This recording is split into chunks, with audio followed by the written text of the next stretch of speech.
నమస్తే. ఉత్తరాంధ్రలోని మారుమూల నియోజకవర్గం కురుపాం.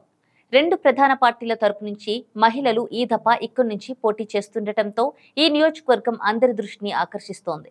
ఒకప్పుడు విజయనగరం జిల్లాలో భాగమైన ఈ నియోజకవర్గం ప్రస్తుతం పార్వతీపురం, మన్యం జిల్లాలోకి వచ్చింది. నియోజకవర్గాల పునర్విభజనలో నాగూరు స్థానం రద్దై ఆ స్థానంలో 2009లో నియోజకవర్గంగా కురుపాం ఏర్పడింది. గిరిజనుల్లో సవర, జాతపు తెగల సంఖ్య ఇక్కడ ఎక్కువ. ఎస్సీలు కూడా గణనీయంగా ఉంటారు.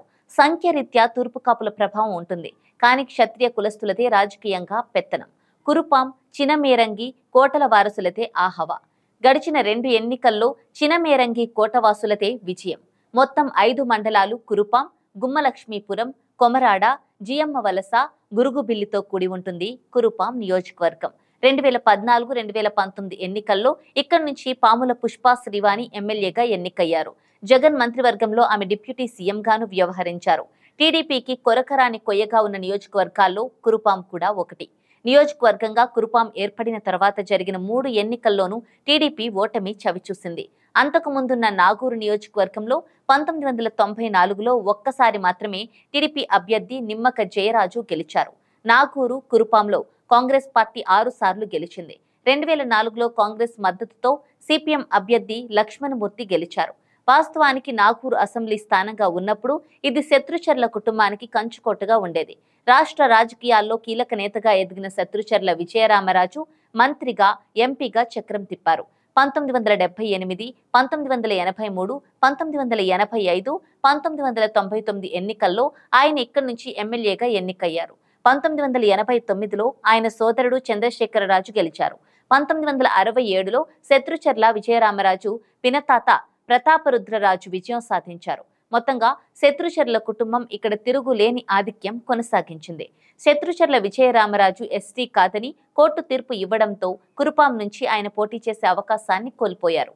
3 సార్లు లోక్సభకు ఎన్నికైన విజయరామరాజు నాగూరుతో పాటు పార్వతీపురం, పాతపట్నం నుంచి కూడా ఎమ్మెల్యేగా ఎన్నికయ్యారు. ఈ నియోజకవర్గం నుంచి 2 సార్లు ఇండిపెండెంట్లు, స్వతంత్ర, జనతా పార్టీ ఒక్కోసారి విజయం అందుకున్నారు.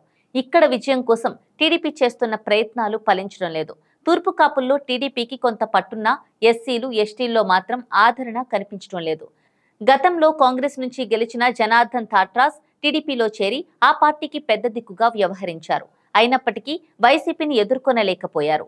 సిపిఎంకు కూడా ఈ నియోజకవర్గంలో కొంత పట్టు ఉంది. ఈ ఎన్నికల్లో వైసీపీ తరపున మరోసారి పాముల పుష్పా శ్రీవాణి పోటీ చేస్తున్నారు. ఈసారి గెలిచి ఎలాగైనా హ్యాట్రిక్ కొట్టాలని ఆమె పట్టుదలతో ఉన్నారు. పాముల పుష్పా శ్రీవాణి స్వస్థలం పశ్చిమ గోదావరి జిల్లా జంగారెడ్డి ప్రాంతం. కురుపాం రాజవంశానికి చెందిన పరీక్షిత్ రాజును పెళ్లి చేసుకుని కురుపాం వచ్చారు. అత్తింటి రాజకీయ వారసత్వంతో రాష్ట్రంలో కీలక స్థానానికి ఎదిగారు. రాష్ట్ర స్థాయిలో ఆమె పెత్తనం చెలాయించిన నియోజకవర్గంలో మాత్రం ఆమె భర్త పరీక్షిత్ రాజు పాత్రే కీలకం. వ్యవహారాలన్నీ దాదాపు ఆయనే చక్కబెడతారు. కుటుంబ నేపథ్యం, నిత్యం ప్రజల్లో ఉండేందుకు శ్రీవాణి ఇచ్చే ప్రాధాన్యత ఆమెకు ప్లస్ పాయింట్స్ గా నిలుస్తున్నాయి. బీఎస్సీ, బీఈడీ చదివిన తోయక జగదీశ్వరి టీడీపీ తరపున పోటీ చేస్తున్నారు.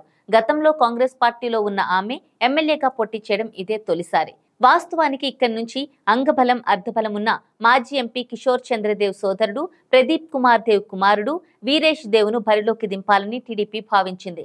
చివరకు జగదీశ్వరి వైపే మొగ్గు చూపింది. వైరిచర్ల కుటుంబం అండదండలు జగదీశ్వర్ కు ఉన్నాయి. ఆమెకు మద్దతుగా వీరేష్ దేవ్ కూడా నియోజకవర్గంలో ప్రచారం చేస్తున్నారు.